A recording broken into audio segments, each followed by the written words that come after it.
First keynote speaker, Professor Emmanuel Brunet-Joly. I will read this short scheme. Emmanuel Brunet-Joly is a professor of public policy at the University of Victoria, British Columbia, Canada, where he is a Jean Monnet Chair in Innovative Governance and director of UBIS European Union Jean Monnet Center of Excellence. He studied law and political science at Paris Sorbonne and for a PhD in political science at the University of Western Ontario, Canada. He is the author of many articles and book chapters and books and special issues of scholarly journals in urban and border studies. His most recent publication includes an Encyclopedia of Border Disputes, 2015. Currently, he is the research lead principal investigator for Borders in Globalization and Research, that program funded by the Social Science and Humanities Research Council of Canada and the European Union that brings together 30 universities, research centers in 20 countries, and over 100 students who do research on borders. He is the chief editor of the Journal of Borderland Studies, favored by Francis Routledge, and of the Canadian-American Public Policy Series, University of Maine, USA, Victoria, Canada. You can come here, thank you. And the presentation, the speech is entitled about the agency of borders.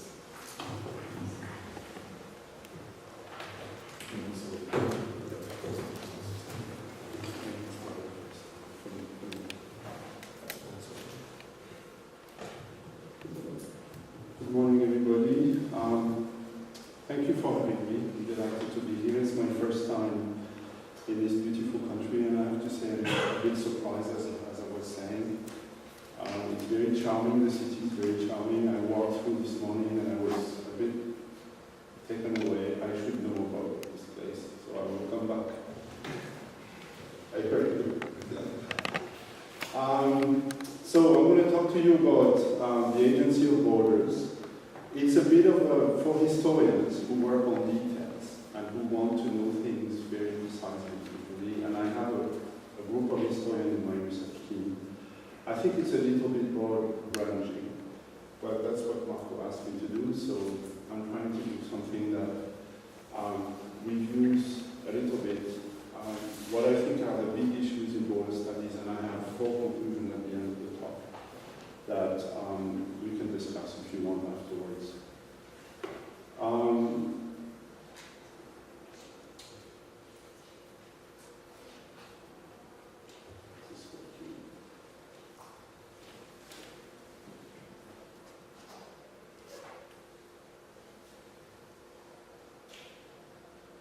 have a problem with this slide. It's not starting to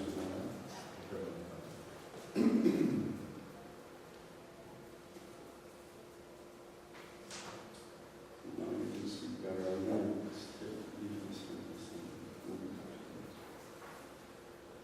so when we study borders, let me try actually to put this back into this one. Much better. Okay. When we study borders, there are 2 citations that I like to give and that I think about quite a bit. First of all is Jared Diamond, and I know he's not always a scholar, but he has studies, mountain people, he has studies early societies, and one of the things that I think is very interesting is the way that he describes the relationship between people who share the land. And it's something that we also discover when we look at First Nations in Canada or Aboriginal people in Canada, is that their sense of the border has nothing to do with ours. And they don't even understand the idea of boundary line. So for me, it's very important to start with this idea that the boundary line is something that there are people in the world that don't understand it. They just don't understand how you can actually draw a line like it's written in the Bible, right? Across a piece of land and say, this is my part and this is yours. It's not part of their culture, and it's something that came very strongly during the 2000 2008, 9 discussion around the Vancouver Winter Olympic Games, because bands were involved in the organization of the games. And they were asked to be quite specific about the boundary line around their land. And they couldn't agree to it. They couldn't agree that it was a boundary line. For them, it's a space. It's a transition space. And then there is this other citation by Norman Davis, which I think is really interesting, where he says, I was born a subject of the British Empire. As a child, read that our empire was on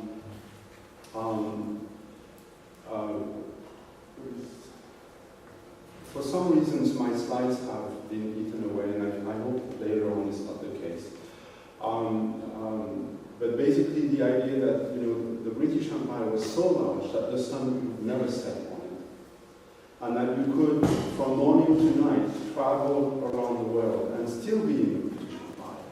And when you look back today at that empire that included so many different spaces around the world, today you find small islands that are challenged even by their own people, with Scotland and Wales and Northern Ireland and the Irish Republic that are not agreeing about the size of the empire. In other words, the idea that borders fluctuate and that there is such a thing as a life border and border worlds and borderlands.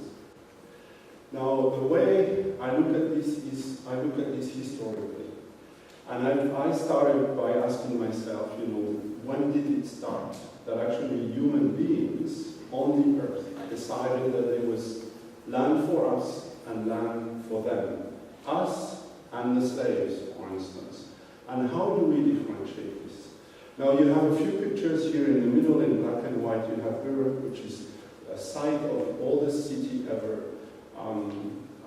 built. And one of the first things that we discover when we look at the construction of borders and walls is this idea that they come at the same time in the history of humanity. So once we start planting seeds, we actually start fencing ourselves. And it's a period of transition between basically civilizations or not civilization, but human beings that are foraging societies and human beings that are settling. And it remains to this day, in a way, that difficulty that we're dealing with. So the first boundary lines, and I'll illustrate this in a minute, the first boundary lines, the first borders, at the time they're not as precise boundary lines as they are today, but appear at the time that we have cities being built as well. And in Sumerian civilization, it's quite clear that we have this situation because we have walled cities that organize the land outside of the walls. And it's very important to realize that that civilization actually documented very well possessions of land because it was an agrarian civilization that was very good with numbers and was able to count the number of seeds planted in the ground and also the amount of water that was used to grow the crops and so on and so forth. So it's a process, and we're faced with a process of basically making borders and undoing them. And it's like a process that never stops and is still ongoing to this day. So the first technology of border making is actually the wall. And I think it's very interesting because the Stele of Wölter, which you can find small pieces in the Museum of Revue, there is also one in the UK, is actually an international agreement between two cities that were at war about a specific piece of land. And one of the two cities basically wins, and the Stele of Wölter basically expresses this idea, our God has superior to yours. And so we won the war, and so the land is ours. And it establishes basically, something like 4,000 years ago, the fact that there is a border here. Now, the idea of boundary line is not there yet. The idea of a border is that you write in the treaty, you describe the land in the treaty, You do not make a map of the treaty. You don't have the ability to make a map of the treaty at the time. So even fairly early treaties that we have documented, for instance, in border disputes, in the Encyclopedia of Border Disputes, handwritten treaties that you can see between the post-Middle Age kingdoms of Europe, like between Spain and France in the very early ages, describe the land and describe a running band of land in between two spaces. I don't call this a boundary line. I call this a frontier, because sometimes a kingdom can be a frontier, or a small power over a piece of land can be a frontier. And the first maps were very imprecise. So the second technology that allows us to basically organize territory worldwide very progressively is map. But as you can see in the Ptolemaic map, and I know there are a few earlier maps, and Ptolemy also all the maps disappeared and were redesigned, you know, in the post, basically in the Renaissance periods, they were designed from archives. Most of the Ptolemaic map disappeared with the Alexandria library, because that's where they were stored, and they completely disappeared. So we don't have them, but we know from writings, as you can see in our reproduction, that the maps were made because of our skills with astronomy. In other words, we had the incapacity to understand the land that we lived in. We could describe it in writing, and to picture it, we looked at the sky. And it was very, very imprecise, because we knew about the latitude, but we didn't know about the longitude, which is something I'm going to discuss now. Now, these two technologies, the rule of law and mapping, are basically the two basic technologies that we've used to this day to organize the world. And the way I understand this, the way it goes, is that it really takes shape thanks to the Peace of Westphalia. In other words, the Peace of Westphalia goes beyond what I described that has happened between two cities of summer, right, during the Sumerian age. Is that suddenly you have a multiplicity of powers that agree that even though they were at war, they can be in peace partners and agree to sign a multi-power treaty.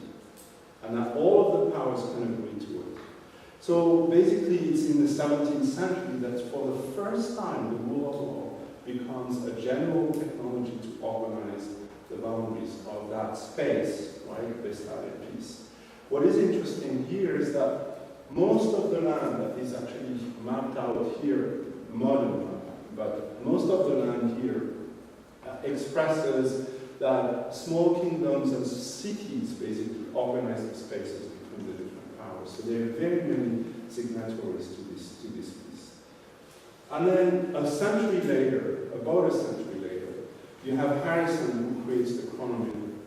And it's the first time that a clock doesn't lose time as it's moving across the world. What is interesting is that Harrison was actually not a clockmaker, but he was a wood carver. He was somebody who worked with wood for a long time and had made clocks out of wood pieces. And was really interested in developing that technology that would allow basically boats to not lose themselves at sea, and therefore have stability of time, so they would have both longitude and latitude. And so dot by dot, literally speaking, we're able to position ourselves. We know exactly where we are in space. And so suddenly we have the formation of the idea of boundary lines. So from frontiers to boundary lines, there is almost 4,500 years of human history. Because until then, suddenly the boundary lines are not dot by dot, they're not precise, and suddenly it takes basically until the end of the First World War and the Paris Treaty for maps to be referenced into international agreements. The whole issue that was discussed in Paris was really this idea that you could not aggrandize maps, you could not lie on paper with the maps to then use them as a reference to an international agreement, and that therefore these maps had to be very precise. This is why the negotiation took more than a year, just over a year, because many embassies had to be sent to verify that the maps and the claims were accurate.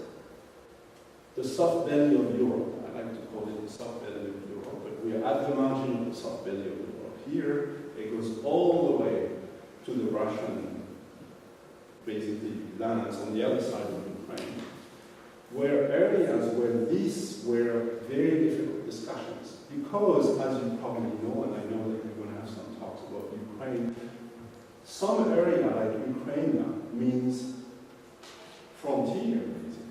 And so the idea was quite confusing, that you would have entire swaths of space that suddenly would be transformed into a line, when the people of those spaces had no real perception of it. So I want to summarize this very quickly and say that basically in the modern era, the law on the clock means accurate maps, and that changes basically the way we understand technology. It's only 100 years old. It's only 100 years old. I insist on this. It's 2 or 3 generations away. Before that, we had no sense of this. And if we had, it was a very precise sense of this, right? And our ability to actually impose this technology comes from the colonization. Yes, the empires of Europe at the time went all over the world. And in post-Paris, and we basically had the development of cartography throughout the world with a depiction, precision, and systematic, basically, collection of maps around the world so that the great powers of the world would be able to know what they own and what they control worldwide.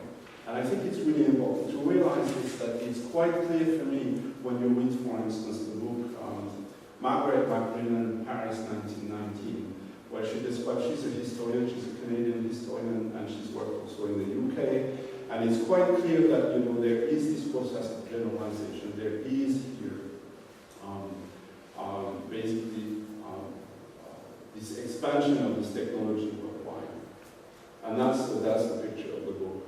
So the generalizing of law and mapping technologies through colonization, I think is part of the expansion of those two technologies that I just described. And I think that until the Paris Treaty of 1919, the subdivision of the world and the mapping out of the world is only very progressive and has not made sight. What I want to insist on is that when you look at documents prior to 1919, you probably have to think in those terms. How specific are those treaties? There still are geographers and historians who can describe a boundary line. One of my colleagues,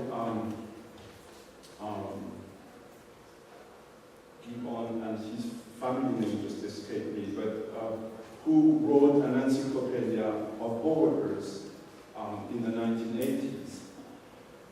His name will come back to me.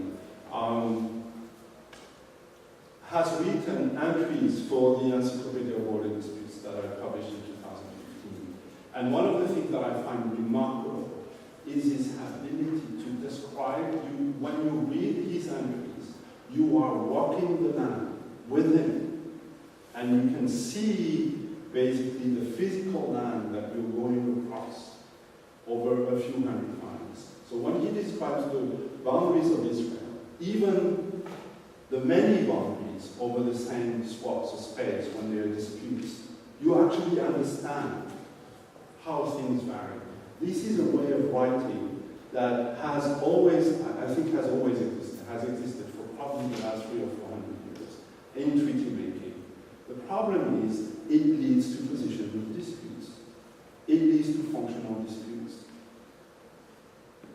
Because today, we want a 10th of a millimeter when we decide what the boundary is. Because GPS technology allows us to have this, and because it has tremendous implication for the value of the land, or when land has value, we want to make sure that we own it all. So, I asked the question, because Margaret Macmillan actually points to it in her book, Paris 1919, and because during the negotiations of Paris 1919, Woodrow Wilson had made that important speech, the 14 points, ending up talking about self-determination, as probably one of the new inspiring principles to organize, basically, possessions in the world. And he had been one of that. And I believe that today, this 14th-point speech, basically, is biting the international community back very, very seriously, and is understudied. Because we tend to look at this from the perspective of the international relations perspective. We tend to look at this from the perspective of the policy tools that are set up since the end of the Second World War, the UN and the International Court of Justice, which I'm going to discuss this a little bit. So, with the United Nations, we basically have the tools to address, I guess, a plateau, a technological plateau that we've reached at the time. We have accurate maps, we have treaties, and we have had two successful world wars that basically reorganized the world entirely. The first one marks the apogee of the colonial period, and the second one marks the end of the colonial period and the beginning of decolonization. The first task the UN has to fulfill is to organize peaceful decolonization. When you look at the activity of the United Nations until the 1980s, certainly in the 1970s, the work that has to do with working with self-determined countries, fragmenting countries, dispossessed empires like SI or simply the transformation of the world, is that we have here a huge amount of work that is done, and the UN basically promotes cooperation. The UN also deals with the establishment, the progressive establishment of a body of law that has to do with dealing with territorial disputes, positional disputes, and functional disputes. And I'm going to discuss them a little bit. But there is something very important that we cannot underscore enough here, which is from the time of the creation of the United Nations, when we have 47 signatories, to this day, we have had more than 4 times as many states have appeared. And so we have a demography of states around the world. We have 4 times as many states. And that process, to me, illustrates extremely well what we can also call the process of self-determination. It doesn't explain all of them, but it certainly explains about 1/3 of the new states that are being created. 70 or 80 of them. The latest one is Sudan, South Sudan. Right? So what we're faced with here is a complete transformation of the world. And I just want to show you basically the number of states that appear, and you can look at the days that almost every single year since the creation of the UN, you have new members that are welcome. And the list today of possible new members, aside from the papacy and the Palestine state, the state of Palestine, right, which have specific status and are progressing, especially the state of Palestine, you could say that there are at least a lineup of 20 other states that are likely or potentially becoming members of the international community. So I just want to backtrack here to highlight this. You had 5 empires during the 1990s, 3 of which completely dominated everything. The British, the French, and the US. The Italians and the Japanese were part of the discussions, but they were not, extremely important in the terms of carving the post-1990 discussions. And then at the end of the Second World War, we have, just in the post-period, in between the 2 periods, you have 63 states that are part of the Society of Nations. And then the UN 47 signatories up front. And then today we have 198. So many more borders.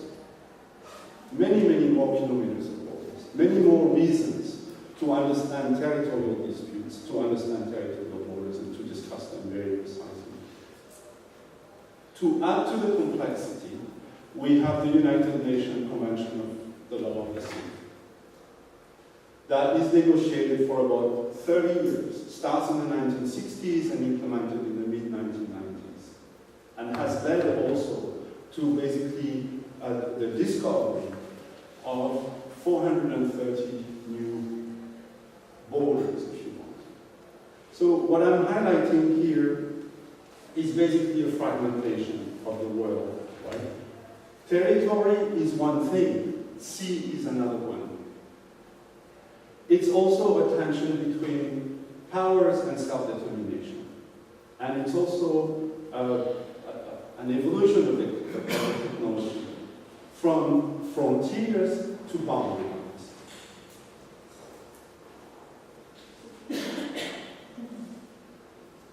And I think the bird's eye view is quite interesting, because when you look very carefully at these movements, most of the states decentralize or deconcentrate power today. The ones who have federal powers that are and have tensions tend to deconcentrate even more powers. In other words, even the states that are together tend to have issues. If you have any doubts, you look at the history of Spain, you look at the decentralization, the deconcentration of power across Spain, you look at what's going in the UK, and we're talking about modern states that are close to us. Look around the world. Look at the periphery in Brazil. Look at Colombia.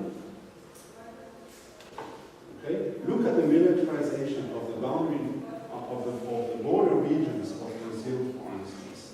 And Colombia has been in the media quite a bit, so we have a sense of this. Look at what happened in the 1980s around Russia.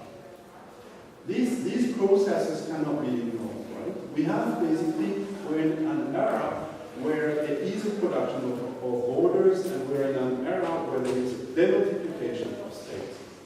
More and more fragmentation.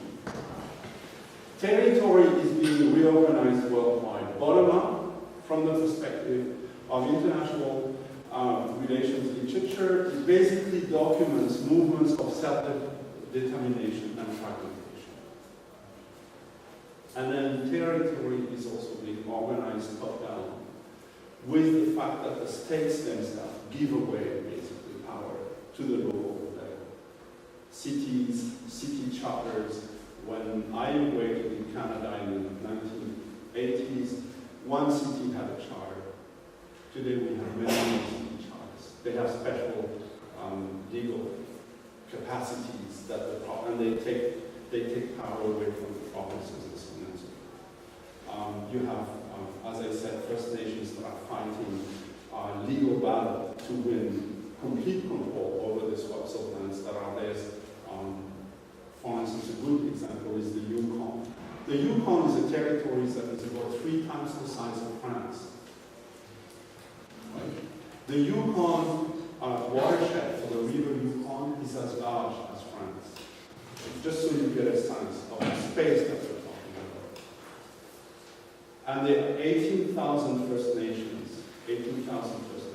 that today control 70% of all of the resources on the land in the Yukon, in Canada. So these are processes of both decentralization and self-determination, where one generation after the other, these people are learning that, to defend their properties, to defend their ancestral land, to assert certainly their international rights. So I'm going to talk to you a little bit about the system in which we live, and that's why I want to talk about border disputes very quickly. The literature organized border disputes in 3 categories: territorial disputes, positional disputes, and functional disputes. And that's the way I organized the Encyclopedia of Border Disputes. What we know about this literature also is that basically the Cairo Agreement of 1964 tells decolonized states that they have to leave with the boundaries that the colonies had imposed onto them. Fouché, for instance, my colleague from France, has written recently a small book that we're translating in English, where he basically says that 50 years after the Cairo Agreement, African states are old enough, they are mature now to understand the importance of the respect of that agreement. I disagree with him. I think that the international system in place doesn't allow for states to renegotiate their borders peacefully.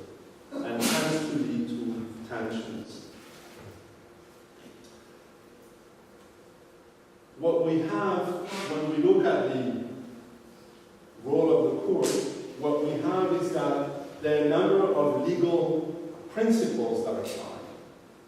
Treaties, geography, economy, culture, effective control, history, duties, possedities, elitism, and ideology. And that's reviewing the 47 cases that have to do with border disputes, territorial, functional disputes, positional disputes, and territorial disputes. But when we look at the cases one by one, the one principles that are consistently used have to do with itis posseditis, have to do in order. First, by the pre-existence of treaties, whether or not they are treaties that are well documented and document the board as well. Itis posseditis, in other words, and then effective control. And so when we look at these three, and then the court applies intra legem because it tends to want to be fair, systematically. When we look at the court decisions, we understand, therefore, that the work of the court is to implement two broad goals. One is stability and the other one is predictability. If you go to the court and you know what principle it applies, you have a chance to kind of know what the court is going to decide. What you may not know is exactly where they'll put the border. Because of intra legem, basically. They tend to redesign or to decide what is fair in ways that very often frustrates both parties. But when you look at the court decisions in terms of the substance, not the legal rationale, what I find very interesting and very disappointing is that where land has value, the court is always able to make recommendations that are very effective in solving the issue. 70% of the cases, 62% of the cases are resolved. But it's the reverse number when it has to do with land, where we're only discussing, for instance, ethnic issues or religious issues, and the land doesn't have the value. So if you sit on a known field, the court can help you. But if you sit, if you're in the middle of the soft belly of Europe, the court is not going to be able to help you very much, unless fracking has suddenly given you great wealth. So the international system, since the Second World War, has put in place a mechanism that allows us to think about what it does. It provides, as I said earlier, stability and predictability. It allows basically the members of the international communities, the states, the member states, to kind of control the situation. Right? But it also allows market forces to get their way. What about self-determination? How do we address all these issues?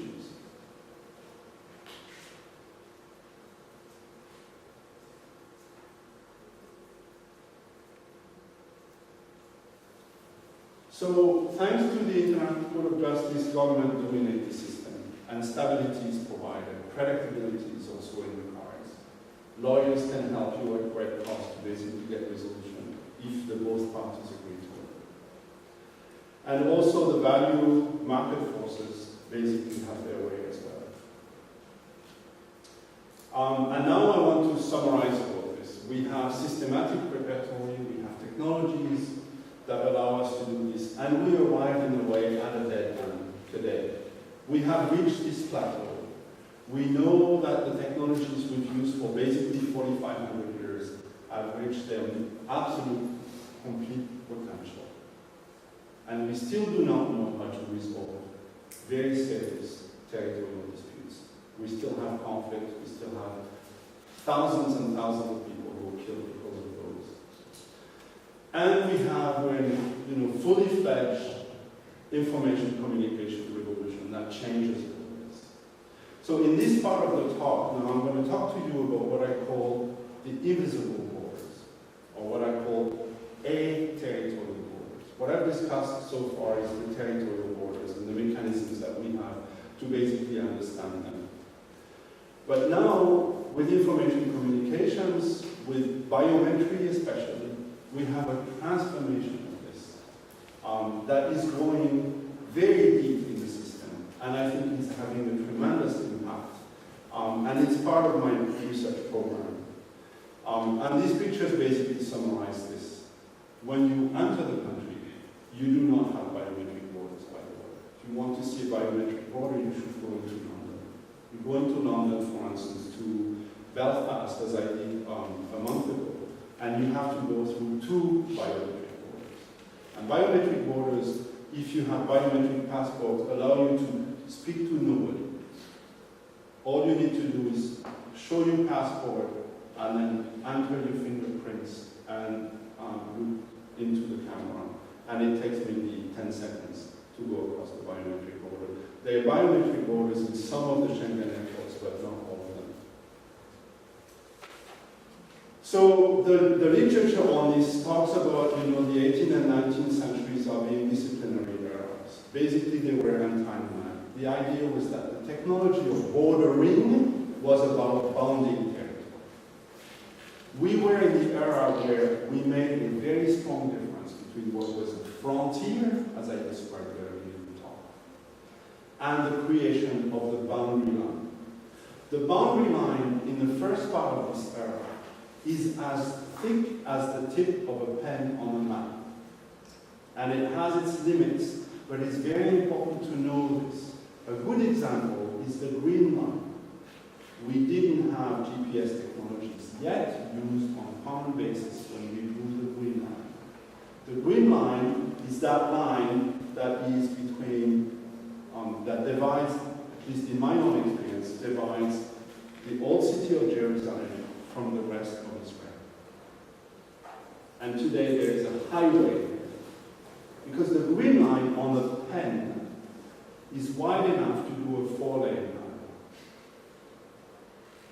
It's a well-known joke, abuse of language in Israel, between Israel and Palestine, because the Israeli built the Green Line as a above territory, well, I guess above and below the land, right?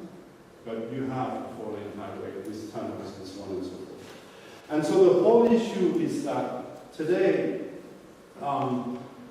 we have biometric technologies, we have GPS, we can be extremely precise, so we have a lot of positional disputes, especially at sea, but we have capacity to resolve them, thanks to the UN code. And suddenly things are becoming a bit more complex because of the era of control. Like Deleuze discussed this obviously, Foucault and Deleuze, mostly Deleuze. The body has become the passport. It's not just the body, it's not just the 2 fingerprints that we use, sorry, it's these 2 that you use in biometry, or your iris. But it's also that you can basically use that technology for every single moving good.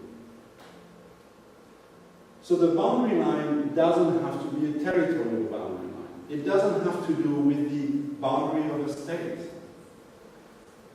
It doesn't need to be the boundary of a state. It can be imprinted in every single moving object, wherever it has to pass it, is really a problem of where you put the locks. And most states today are moving the locks away from the boundary lines. That is the confusing part. So we're in an era where this is changing quite rapidly. And I expand here a little bit just to explain, we have 3 periods basically. And we're in the period of surveillance societies, where we enforce clearance and where all of us carry a border with ourselves. We're not aware of it. I'll illustrate this. The rights of individuals already vary greatly. I have children who have 3 citizenships. I have a daughter who was born in the US, who has a European passport, who is a Canadian citizen, and has a US passport. She has many more rights than other children who were not born in the US, who only have 2 passports. Think about people who have no passports. That's one thing. Another thing is that the Schengen visa is a good example in this regard. The importance of the passports is less important in the algorithm used for the Schengen visa than the information you're giving. The passport is there, but the information that you're giving that has to do with who you are, what money you are. If you're a business person and you're trying to business Schengen visa and you want to be able to come in and out, you want to have the same access as Schengen residents, allows you and gives you great rights. In other words, you can completely individualize the crossing of the territory. Territory, in a way, withers away. It's much less relevant suddenly because we individualize completely with technology. So is it the end of the territorialistic epistemology? And then, what do we have? We have virtual borders. We have biometric. We have borders. These are just the policies that we use against certain category of individuals. We have walls today because a lot of people don't have papers. People who are in the databases don't care about the walls. People who are in the Schengen biometric databases don't have to worry about the walls. They don't have to wait. The ones who have no papers and no fingerprints, for instance, have many more issues. And so when we look back at this, I just want to focus on the lower part here. What we see is that wealth that is fragmenting, that I was describing earlier, because of self-determination, because of that production of new states since the Second World War, is further fragmented by technology. Because we can completely individualize the crossing of borders, basically. The boundary line becomes one item. It's not the ultimate item. And so the issue now is really to understand that technology both completely individualizes the border, but at the same time, it also federates issues worldwide. I call this the borders of globalization. These are not territorial borders. The borders of globalization, to illustrate them, for instance, is the meat produced in Saskatchewan that crosses the border in the production plant and is sold in markets in Korea and Japan and could not be sold anywhere else because of the way the cows are raised and killed.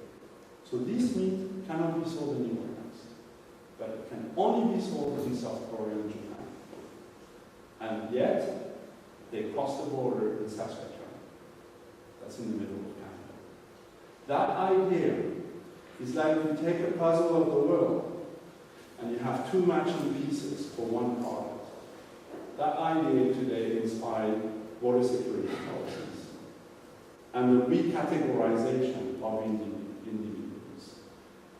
So when we look at visa regimes and their alignments, we have families of visa regimes that allow certain kind of citizens to go from certain areas of the world to other areas of the world. But it completely locks out many others. And then suddenly there is way too many people who locked out, and so we have immigration problems. So I'm going to pass on this because of time, but I want to come back to the four basically concluding statements that I have here. Borders have not always been the expression of modernity. When we look at borders today, we have this idea that we are in the modern age, and we look at borders and we understand them, and they've been repertoried throughout the world. Borders have not always been like this. For the longest part in the history of humanities, they were frontiers. They're porous spaces of mixity They're porous spaces of encounters. They are places where people from different origins actually learn to live together. They exchange, there is value in the creation of those, in these spaces. Now, if you look even at this city, and I was looking at the history of this city. It's a trade corridor. For the last, ever since the city has a charter, 1100, right, about, it appears 1100, 1200, about. It's a trade corridor, and before that, the first establishment of the city here was basically a Roman encampment, the periphery of the Roman Empire. Why would the Roman Empire establish here a camp? It's to control flows of human beings. So this place is a very interesting place in this regard, right? It's a place of frontier, originally. It's a trade corridor. The idea of boundary, obviously, is something that I've talked about now. But what we know about, this differentiation, frontier, boundaries, very important in my mind, is today in question because of technologies of information communication. Because the technology both globalizes and individualizes completely. So in a paper that uses this framework, by the way, which is about to be published in the book, I illustrate this looking at peace parks. Since the 1980s, the number of peace parks have expanded by 120 around the world. There are peace parks in Africa that have the size of the entire country of Italy. There are peace parks on every single continent today. I think they're very interesting because they're basically the new frontiers. They're parks where nature is used as a buffer zone between areas where humans were at war. And I use this as an example to dig into this idea of boundary line versus frontier and the idea of technology and so on and so forth. I will give you a link, and actually the summary of the talk that you asked me, the 700 euros, will make a reference to this. We basically have the ability to create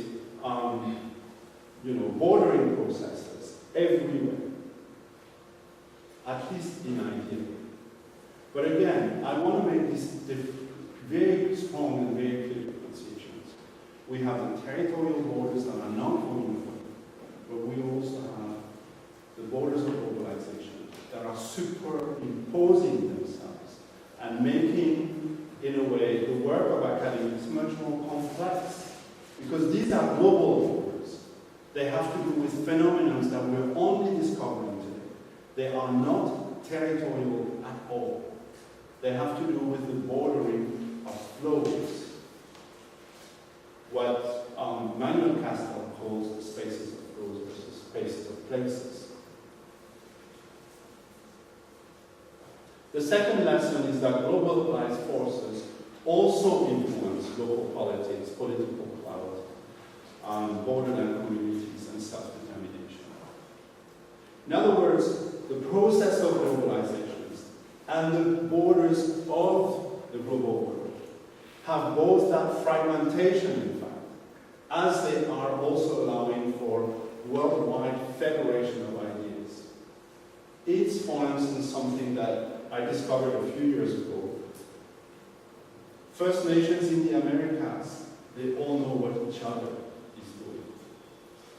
If you talk to First Nations scholars like Tayaki Alfred, who's at the University of Victoria, who's a lead scholar on governance of First Nations, he knows what's going on in New Zealand, in Australia, in Latin America. He knows very well. He knows all his colleagues there. He knows the key leaders, he knows the key ideas. Technology allows him to do this. He's in contact with them on a regular basis. So there is that part which is fragmentation, but there is also that part which is federation. And obviously it strengthens self-determination. It allows the politics of places to be reasserted, especially when it resembles or when it's similar from one place to the next place. So it's an important part. I just want to insist on this for our own conference. The agency of order today has to do with this. It's not only the process of self-determination, right? Which is kind of the lead idea. The agency of order has to do with this broad process of self-determination. That's the post-Second World War idea. But today, technology takes us one step farther. It globalizes this issue, this problem, that social scientific problem. And I illustrate this: the borders and globalization. Technological advancements and market globalization basically are assumed to be the primary responsible for the weakening of states. That's kind of the literature: Saskia Sassen, Michael Keating, Neil Brenner, and so on and so forth, right? They challenge the national bounding nature of borders because states cooperate. We have a good example in the European Union with the various borders of the EU. We have Schengen borders, and we have states that are members of the European Union that are not part of Schengen.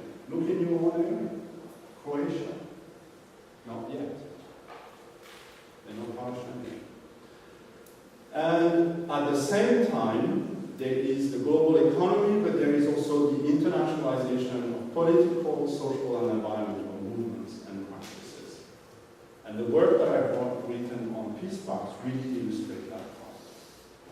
Where you have, politics of place that becomes empowered both by federation of global ideas, the ability to connect and learn, the idea that Europe has developed since the 1970s, I think, best practices, right, on a worldwide scale.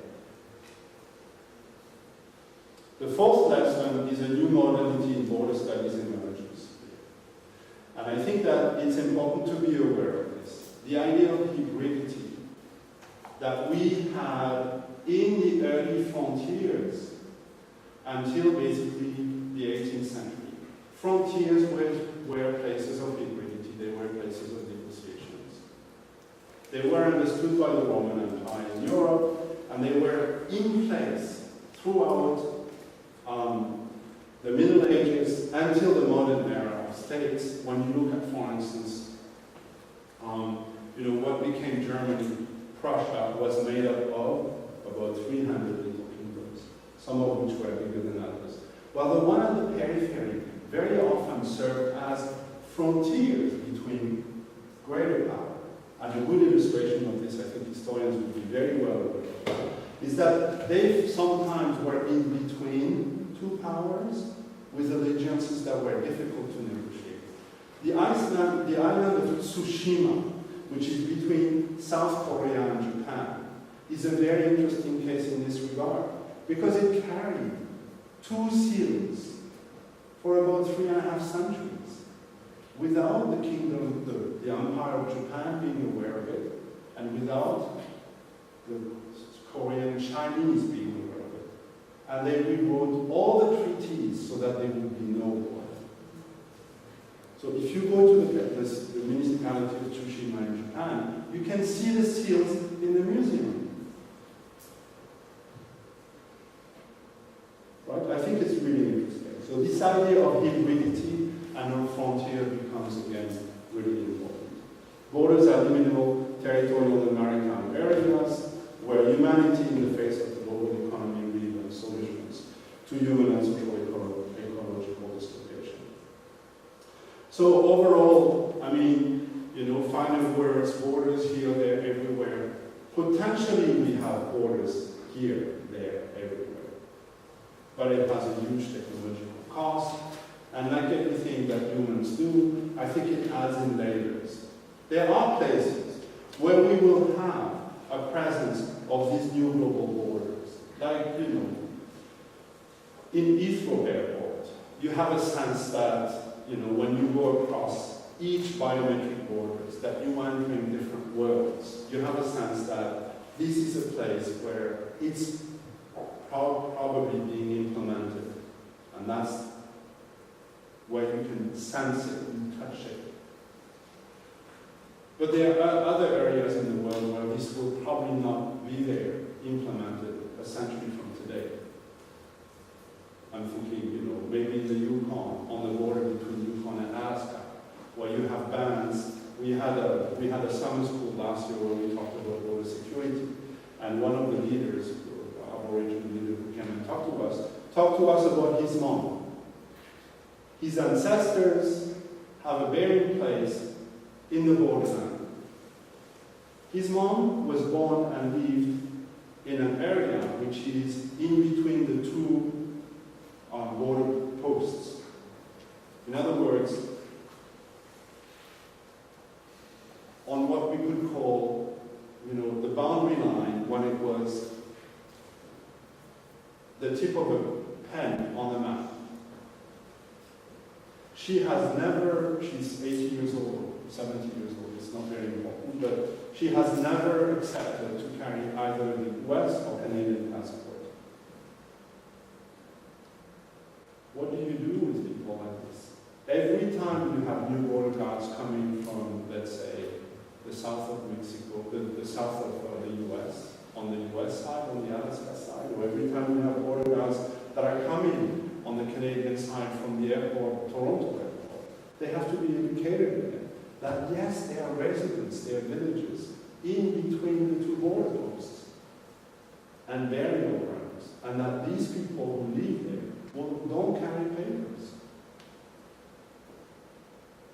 Now we're talking about powerful states. They could basically build those through, right? They could also put a wall if they wanted to. After all, they're even discussing it right now with the United States. But basically, the idea is that these places of hybridity remain, if only because people refuse to move. I think I'm going to stop with that story. Thank you very much.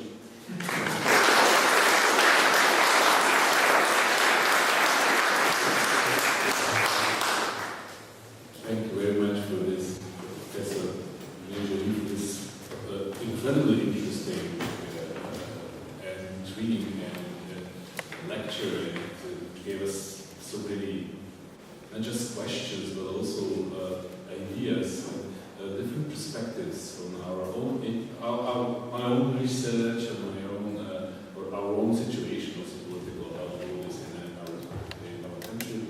And now we still have the time, let's say about more 25 minutes to have a discussion, and please, you're welcome to ask a question.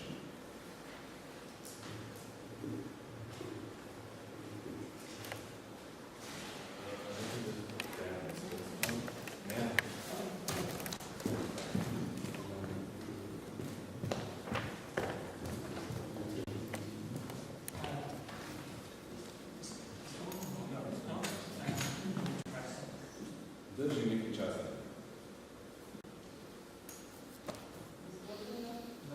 Держи який час, не пишіть. Зелена ручка. It should be a green light. Okay. Amber Open University.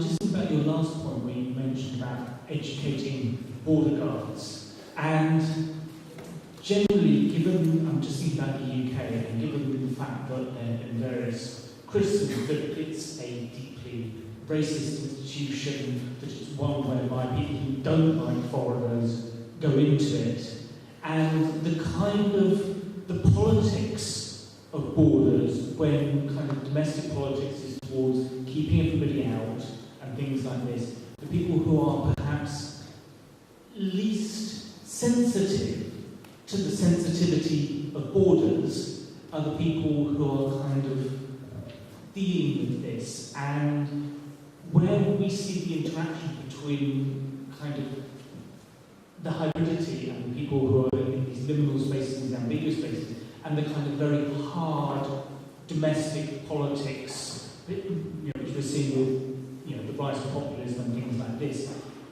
Where do you see things going with regard to this kind of, what I would say, this kind of tension almost between the two? Thank you. My colleague Rob Walker, who has published a lot in the area of international relations, said to me, we're dealing with global apartheid recently. He published a book last year where he touches upon this a little bit.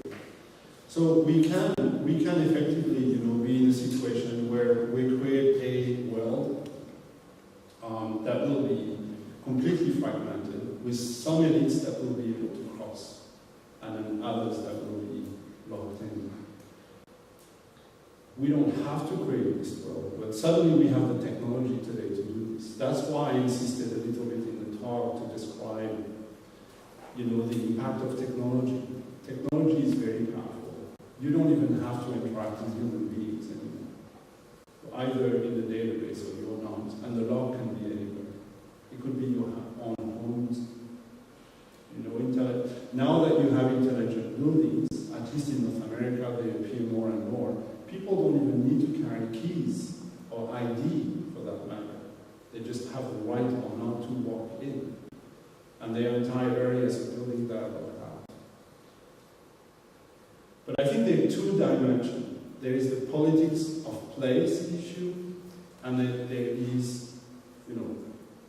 so politics of place for me is self-determination. It's the fragmentation of territory and issues that the UK but not just the UK, a number of states are dealing with, is that anti-political communities secede from each other. The sense of solidarity that the EU, for instance, has almost implemented as a broad policy, and certainly when you look at regional policies of the the Union, the European Union, you have this sense that solidarity is extremely important. It has kind of a political leadership role in the construction of the EU. Is something that you do not hear very much, for instance, in the campaign in the US, the recent campaign, political campaign in the US. And so, yes, there is a potential for territorial politics to become much harder, and the technology is there.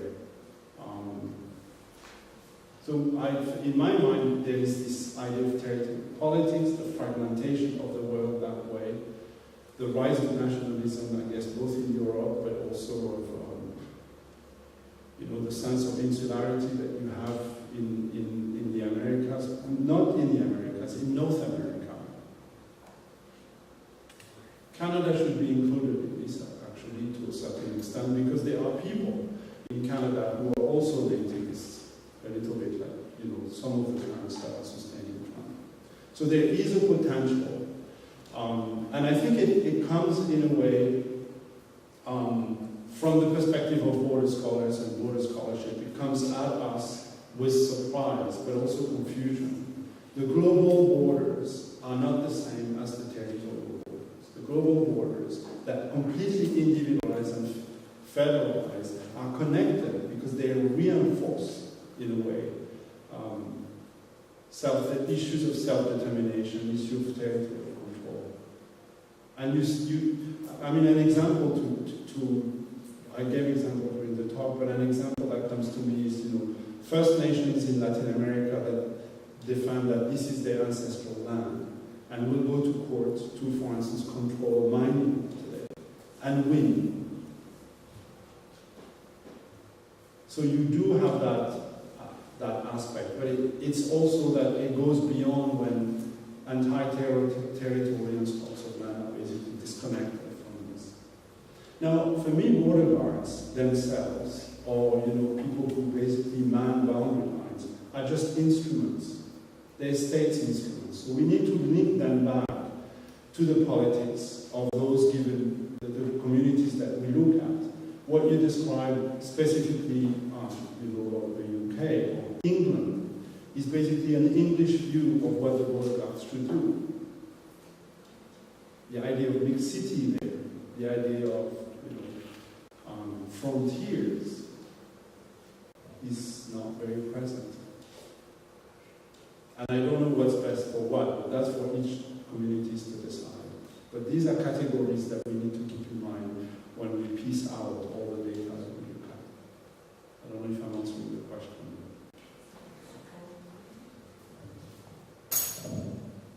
mean, it's interesting because I've just come back from the US, and my experience of crossing the border into the US was saying, why are you going here? I was like, well, I'm going to a conference.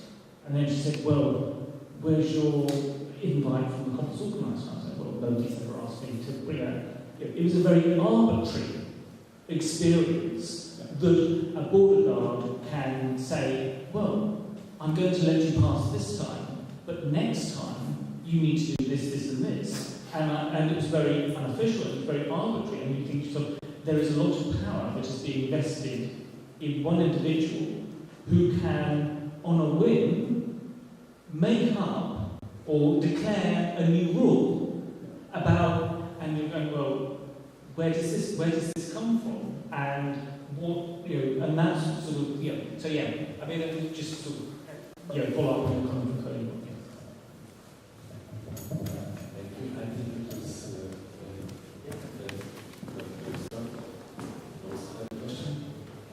Bernhard Schulz, my name is at the School of History.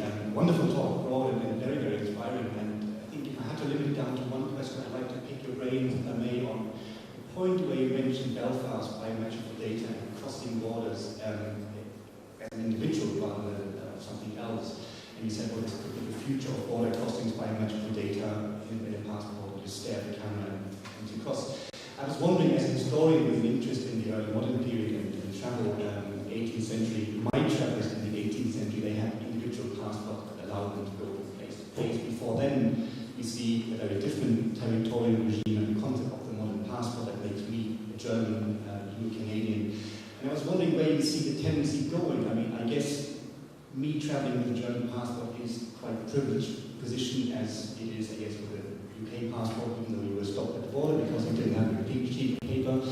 But I think travelling on the Saudi Arabian passport, the Sudanese passport, is yet a completely different story. So I was wondering what you think. I mean, is that the tendency we are as global citizens travelling as with our biometrical details, or are we not still bound to a larger and hierarchy of a European citizen, a German, a Canadian, or somewhere else, not so privileged? So in other words, we have already a hierarchy of passports. We have a hierarchy of rights. UK citizens can go in most countries without visas. And I think it's the largest number of countries in the world because of, Commonwealth, but also because of the fact that you have, I think, 7 different categories of UK passports, including some that gave you citizenship outside of the island, United Kingdom, but with no rights to enter the United Kingdom. For a long time, people who were resident in Australia and New Zealand couldn't go back to the UK, but they were, citizens. In other words, we have that hierarchy of passports. I think the hierarchy of passports now is probably in standstill. In other words, it's not going to evolve very much. But I think that the new algorithms that are used to determine who has rights or not basically are pushing down the algorithm, the passport of origin. And that in the research that we do, I have my colleague Ben Miller from Western, who has done a lot of work on biometric and published a number of books on this. But he's doing for us a research project on the new, basically, regimes, and we're looking at visa and passport regimes. One of the things that we're thinking is that probably biometric passports are just a transition, and at some point there'll be no more cards.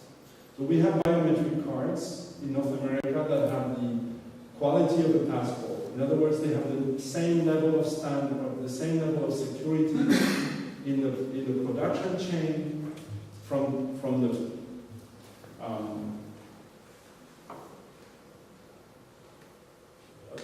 all the documents that you need to basically get your biometric cards. They have the same level of requirements and security, so they're very secure. The problem is that with all those documents, they can be stolen. The data can be stolen. And there are instruments today that will allow you to even walk by people and swipe, for instance, their credit card, but also biometric data on the card. That's why very often biometric cards now are in little silver sleeves so that they're neutral to the aircraft. So one of the things that Benjamin is looking at is whether there would be a disappearance of actually the cars themselves.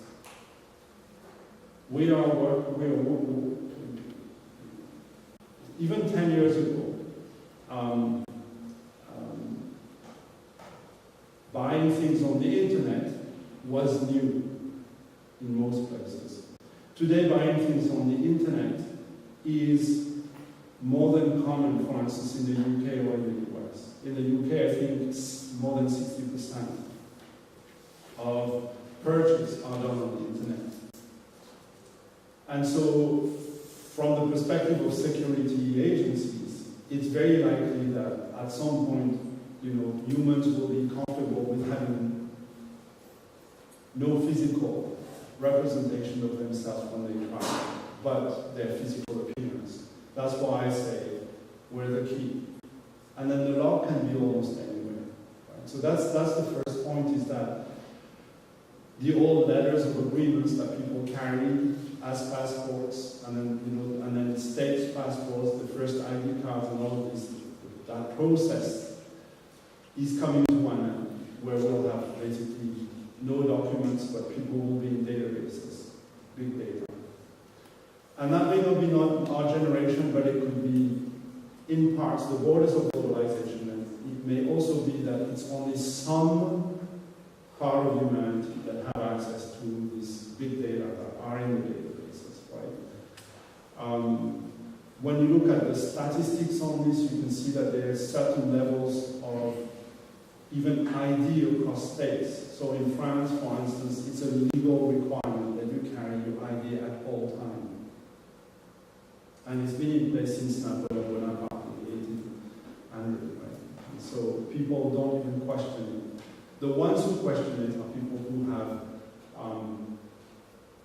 no understanding of the French culture or French state, basically. But when you discuss this, with people on the street, very often they think it's totally fine. In North America, we have a very different culture. The idea that you're supposed to have an ID is a very recent one. It's almost post 9/11.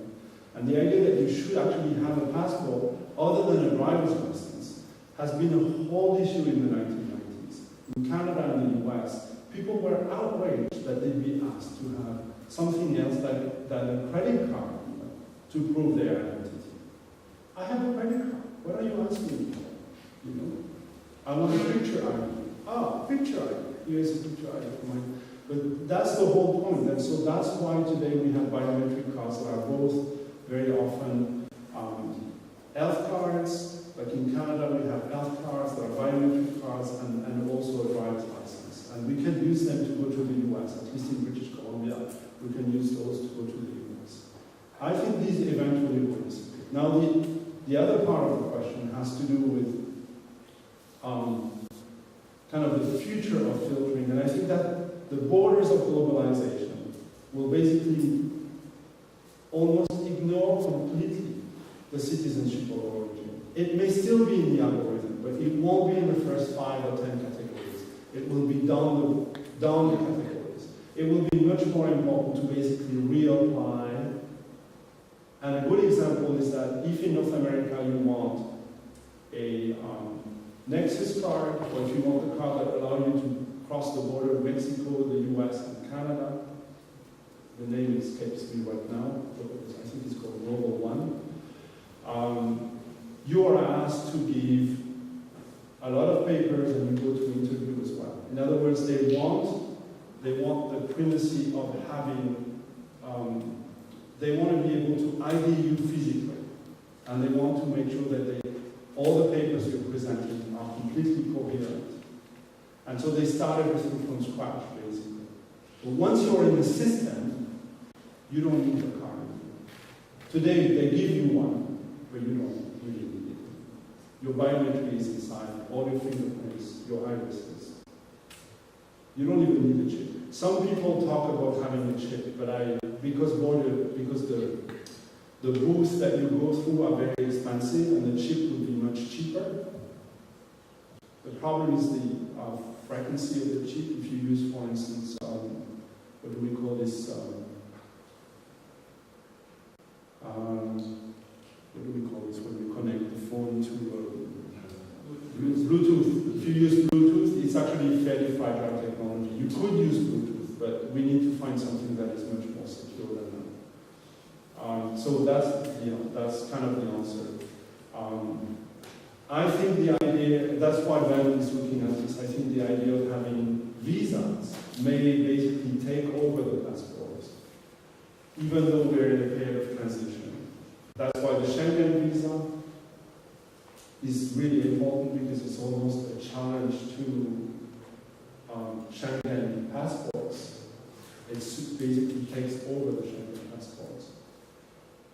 And it applies to people who have passports from all over the world. It doesn't really look at the citizenship of origin. It does, but to a certain extent, it needs a lot more information to basically.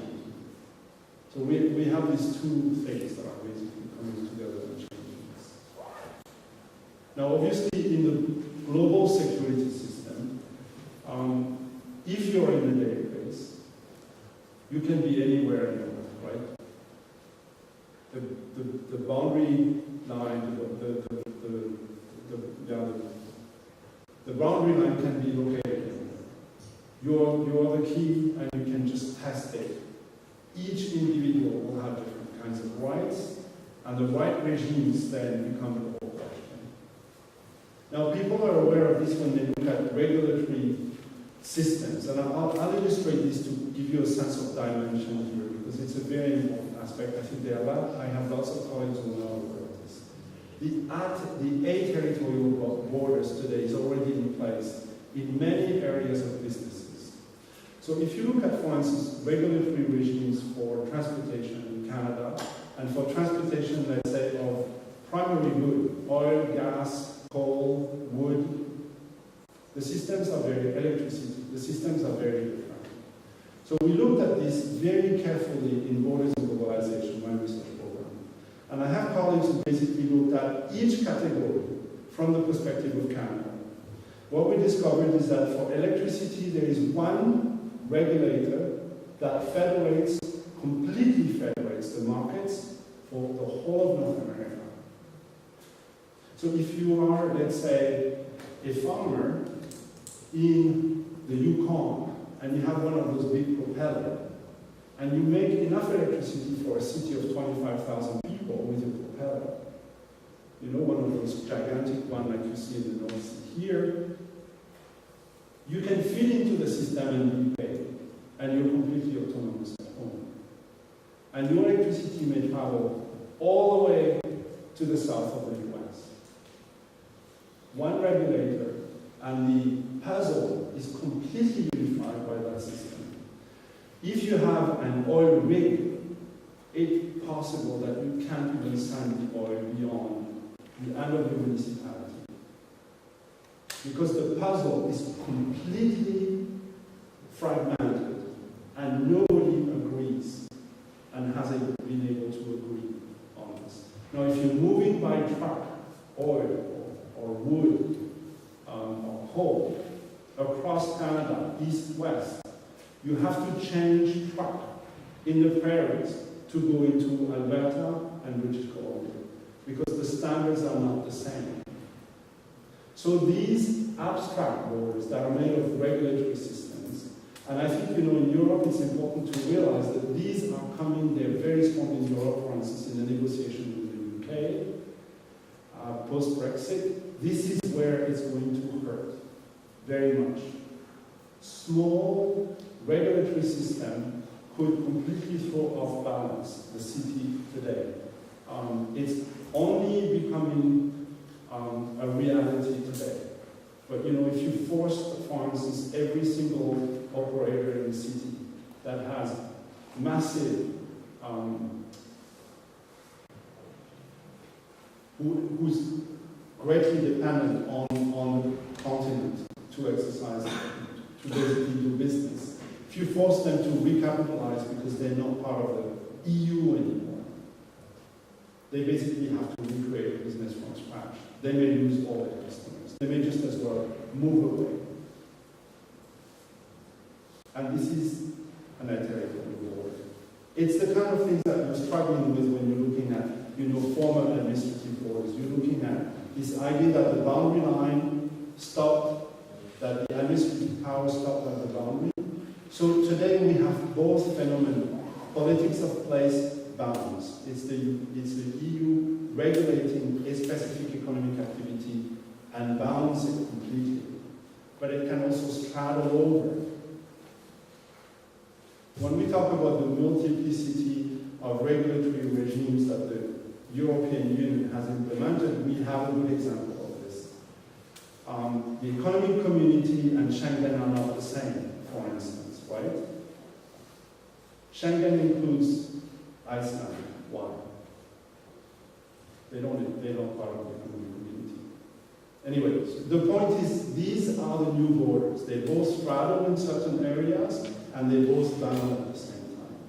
We were never aware of this before, but now we are. Now it's not just the technology issue, it's also that we realize there are different ways to use the rule of law. Because of technological changes, we're able to understand this. We can create global borders by law. We can create a world without any borders for meat packers in Saskatchewan. They cross the border on the production plant, and they fly 7, I don't know the exact estimate, 11,000 kilometers into Korea. And you could not sell that meat next door. You couldn't. So I think it's really important to realize that new complexity, and it applies to security. What we asked, it applies to security. That's why I say we can have cases where people will have, let's say, global entry, which is what it's called in North America. You have global entry, so you can go to Mexico, you can go to Canada, you can go to the US.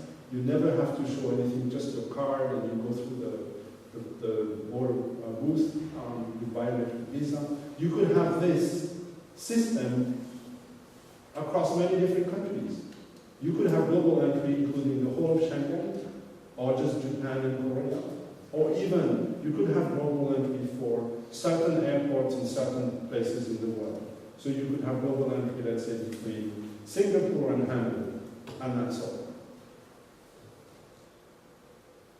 They have the same standards, they agree on everything, they harmonize completely, and they have one communication system. These are the new global borders. Thank you. Thank you very much. Since we have run out of time, I would suggest to